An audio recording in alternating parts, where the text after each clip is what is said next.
Конференцијата е завршен настан на проектот Зелените доаѓаат 2020, проект кој главна цел е промоција на зелените вредности, социјалните права и антинационализмот. Вредности без кои не можеме да замислиме размирено и модерно општество. Пожарите сигурно би алармантни случувања што се одбиваат во текот на летото. Тие траат бесконечно, повеќе од 9200 случаи на пожар, уништувајќи над 4,2 милиони ари шума и повеќе од 10.000 згради. Но мора да истакнеме, ова не беа обично околни пожари. Овие пожари се тесно поврзани со нешто што влие на сите нас, а тоа се климатските промени. Настани како калифорнијските пожари за жал се зголемуваат широм светот. Екстремни временски феномени, големи бури, обилни врнежи од дожд, а од друга страна и други погубни суши. Јас бев сосема шокирана оваа година кога дојдов во мај во Хамбург, мојот роден град, и ја видов тревата во нашата градина. Целосно пожолтена, беше изгорена, изгледаше како пустина. Не врнеше 3 месеци, за нас нешто целосно непознато. Тоа е во Северна Германија, каде што вообичаено имаме врнежливи периоди на дожд по целата земја, а немаше дожд речиси 3 месеци. Можеме да замислиме како се тогаш условите во Африка, не? Каква врска има се тоа со нас? Сушност голема. Најпрво, глобално затоплување, климатски промени влијаат на сите нас. Тоа влијае на целата планета. И впрочем, ние предонесуваме за сите климатски промени. Значи тоа е на реципрочна акција. Што правиме ние на дневна основа? Ние произведуваме и користиме непотребно големи количини на бензин, нафта, јагрен и природен газ што го гориме секој ден за да ги затопиме нашите домови, да ги напојуваме нашите возила, да произведуваме стоки и да обезбедуваме електрична енергија. Ако ја користите апликацијата AirVisual, можете да видите каде сме со овие активности. Тоа е апликација за смог широм светот. Сараево и Скопје се всушност во топ 10 најзагадени метрополи широм светот. Овој фосилен пристап не успела бидејќи ние го уништуваме сопствениот простор за живење. Всушност, ние ги загадуваме нашите животи и оние на нашите деца. Нобеловцот за економија во 2001 година Јозеф Стиглиц ја нарекува климатската криза наша трета светска војна. Општина Куманово, во делот на нашите активности, значи, ние реализираме поголем број на проекти, составен дел сме на мрежата на силни градови или Strong Cities Network, со седиште во Лондон, воедно соработуваме и со Американската амбасада на оваа тема, со ИРИ и други невладени организации. Веќе имаме на локално ниво во рамки на локалниот совет за превенција кој што стимулира одлично, дополнително формирано и акцијски тимови кои што работат и во рамки на планизирање и директно преку институциите. Што тоа значи? Имаме имплементација на голем број на проекти до сега во досегашното искуство, кои што остануваат повеќе на хартија и се следуваат на взаемни комуникации, средби помеѓу лица и институции, размена на искуства и така натаму. Отидовме малку по-суштински, направивме локални акцијски тимови кои што се вклучија првенствено да направат обуки во образовниот процес и луѓето кои што работат во образовниот процес, а тоа се професорите, наставниците и стручните служби, а дополнително по завршување на тие обуки, самите професори да продолжат да работат со таргет групата на учениците во средните и основните училишта, бидејќи екстремизмот се јавува како појава првенствено поради фрустрациите кои што се јавуваат во општеството и оваа ковид криза создава идеални услови за ширење на такви фрустрации во општеството и појава на екстремно однесување кое што може да прерасне во радикално однесување, каде што не е ценено ни Куманово, познавајќи го фактот дека во минатиот период имавме и полициски акции каде што беа уапсени одредени поединци кои што беа составен дел на одредени радикални движења. Република Северна Македонија како таква е мултиетничка и мултикултурна држава. Но како и во најсовремените општества, така и кај нас националистичките движења често предизвикуваат потреба на нашето општество. и за жал ова негативно влијае во сите сфери на животот. Низ ова 30 годинамечко искуство сведоците на низа настани кризи и немири, кои често имаат националистички мотиви. Борбата против националистичките движења и радикализмот треба да биде системска. Ова борба треба да се активира низа области, од образование и култура, па се до правниот систем. Национализмот те носи кон поделба, исто како што национализмот се уште е присутен меѓу доминантните заедници во нашата држава, тоа за жал го има и во помалобројните заедници. Тоа во помалобројните заедници ги носи во гетоизација, изолација и води за жал кон радикалистички движења. Она што јас би сакал да зборувам овдека е следно, дека нас, посебно ние како држава во главно имаме една добра легислатива, но за жал посредуваме во праксата. Да речеме, врзано со помалобројните заедници, кои имаат своји предизвици за да се остварат правата кои им следуваат според уставот и законите.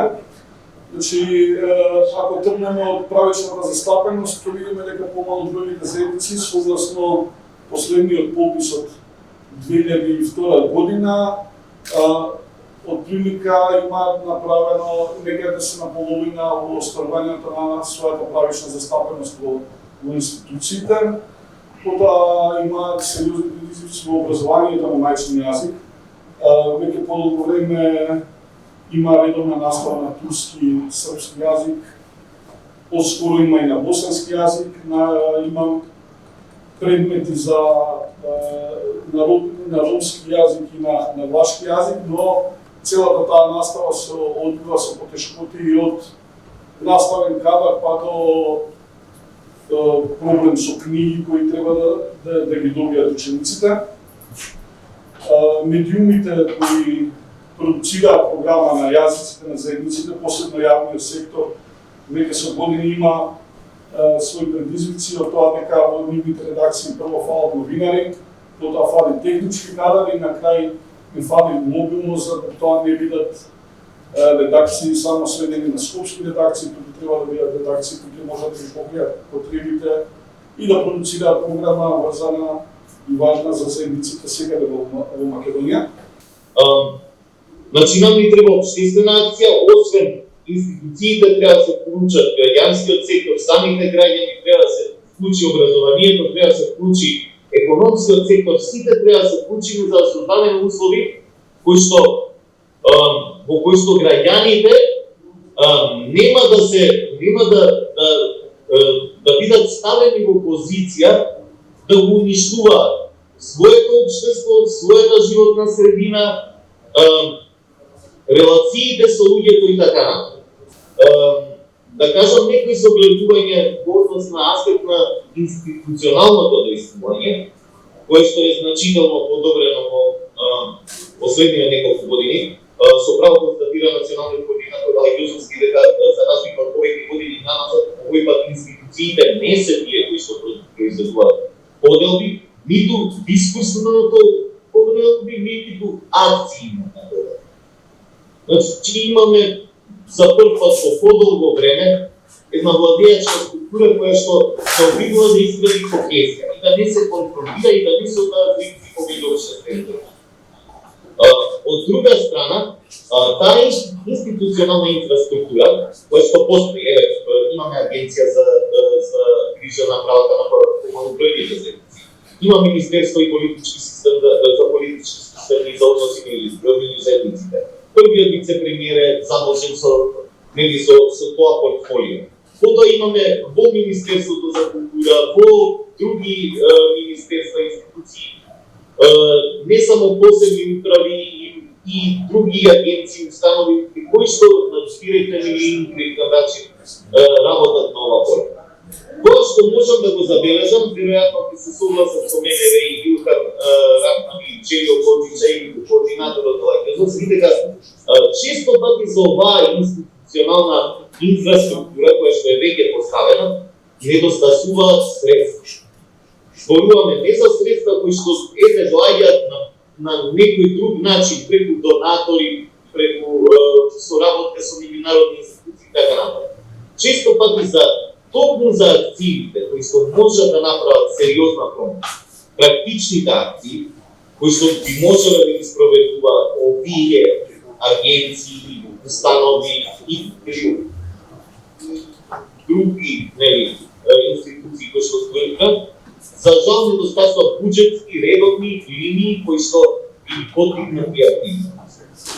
Тоа што треба исто така позитивно да се дискутира од аспект на оваа тема, како ние како општество функционираме во аспект на социјалната правда и борбата со национализмот, дискриминацијата и било кои, да речеме, појави кои што и прават поделби помеѓу граѓаните, треба да се нагласи еден голем успех кој што барем граѓанскиот сектор, медиумскиот сектор, приватниците на заедниците долго време се бореа за таа промена, а тоа е промената во националната радиотелевизија, каде што веќе функционираат канали за програми на заедниците, како што тоа беше предвидено и во националната стратегија за едно општество.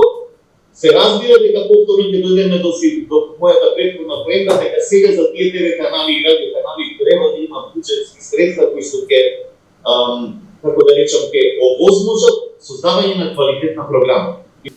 Мислам дека во поглед на антинационализмот имаме една многу актуелна ситуација и повторно би го изразил задоволството и би укажал на тоа што значи кога одредена политика или одредена власт или одредена организирана структура решава да употреби или да не употреби националистички одговор.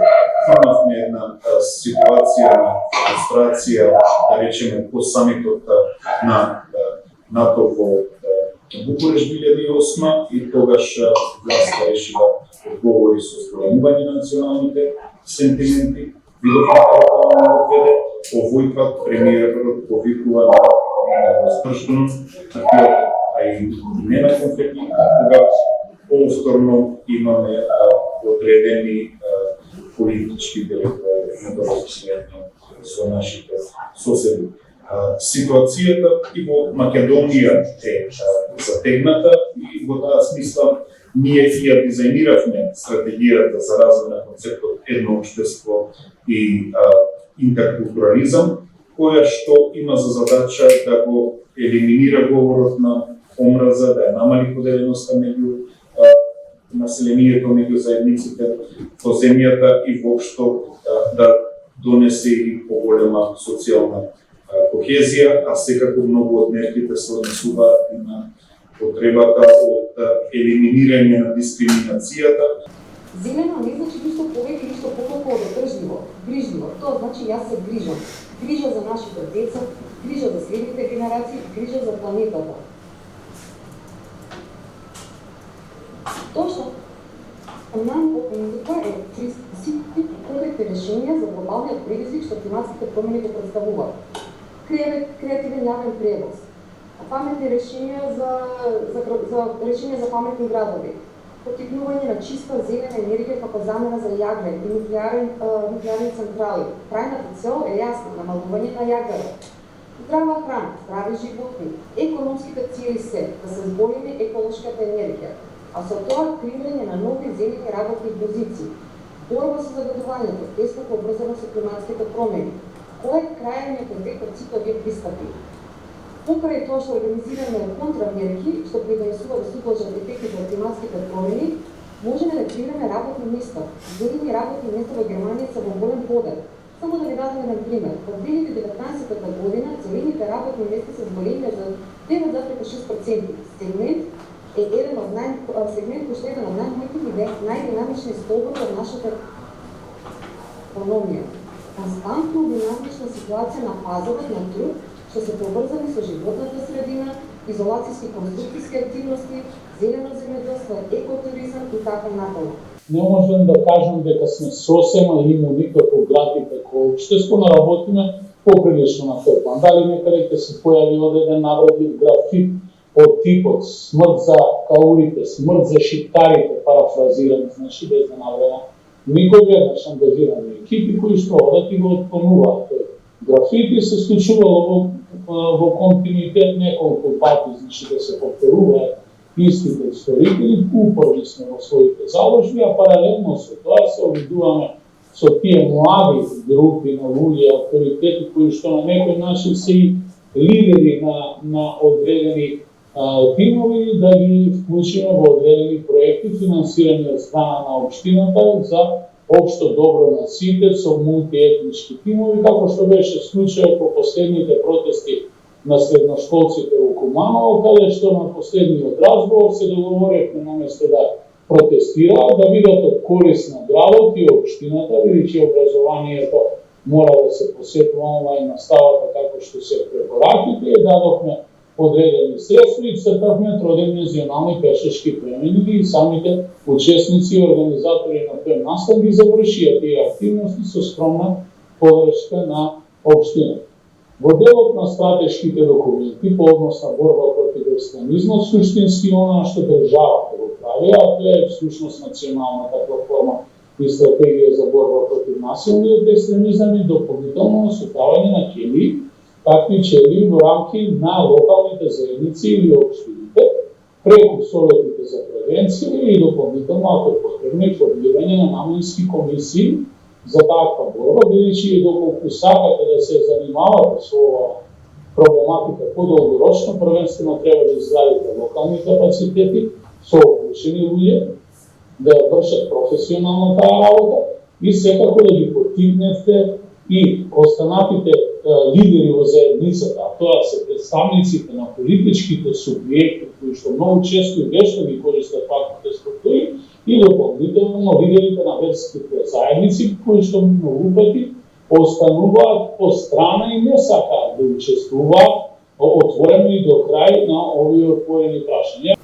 Она што дополнително представува проблемот дека кај нас е големиот бран на иселување и немањето на попис. Иселувањето посебно ги погодува помалобројните заедници, местата каде што живеат. И второто е недостаток на попис, кој се надеваме дека следната година ќе биде одржан. Таму ни се важни тие податоци, каде и колку народ имаме, врз кои податоци ќе треба да се креираат политики наследени на долг рок, како во образование, така во инфраструктура, здравство и така натаму. Вчера има инцидент каде со навивачка група повторно низ центарот на градот, строгиот центар на градот, извикуваше победни изрази кон албанци. Тоа било забележано од луѓе кои што не се само албанци, например луѓе кои што се од исламска происповест, кои што од страх од тие луѓе почнале да се тргаат од улицата и да се како да речеме, всушност се уплашиле, бидејќи замислете доколку видат тие луѓе така израдикализирани дел од толпа, да видат некоја жена со шам. Знаеме такви случаи и такви пања пред 20 години кои што спуцнате, дека тие лица поминале покрај полициски службеници, кај собранието и полициските службеници воопшто не реагираат. Сега ќе направам паралела со еден случај кога ние пред некои 7 години, мислам, во Македонскиот институт за медиуми, додека се работеше проектот Безомразно, направивме неколку флешмобови, вклучувајќи флешмоб каде што направивме фигура во природна величина на мразач, со угаси, крстови и така натаму, му закачивме звучник и од неговата уста излегуваа погребни зборови за разните етнички заедници. Нормално, дека тоа не го направивме само така да ја пустиме образата на сред улица Македонија, каде што беше поставен нашиот штанд, туку за сите луѓе кои што застанува и вртеат глава, одеше човек од организацијата, даваше план и објаснуваше што представува оставка. И дека гледаме дека сите не вознемирува тоа и дека треба државата да престане. Што ми верувате или не? Неколку минути од кога ние го пуштивме звучи, али се можеме да предпоставуваме за причините, но пред 7 години, неколку минути од кога почна да ечи омразата на улицата во центарот на градот, се појави полициски слушања. Студиите кажуваат сите извештаи на меѓународните заедници, прочен на меѓународната заедница, на независни институции, меѓудржавни или независни меѓународни организации и агенции, а секако да речеме и прегледот на спроведувањето на Охридскиот рамковен договор, што се случи во 2015 година, покажат дека постои една кревка меѓуетничка ситуација и дека заедниците немаат доверба меѓу себе, така што потребно е да се надмине таа ситуација, а анкетите покажуваат и дека и лично и на колективно ниво се уште граѓаните сметаат дека прашањето на меѓуетничките односи се важни и за државата и лично, значи повеќе од 80% од заедниците одговорија за важноста на овие прашања. Во таа смисла велам многу е битно како одредена организирана структура, дали е тоа политичка партија, дали е тоа клучна институција, ќе се однесува, какви пораки ќе праќа во јавноста и какви политики ќе одржува во перспектива. Дека справувањето со национализмот бара ангажман во многу области, меѓуинституционална соработка, почитување на правата и слободите. Верувам дека имаме напредок во оваа област како држава и општество и очекувам сите чинители да си го дадат својот принос за подобрување на оваа појава.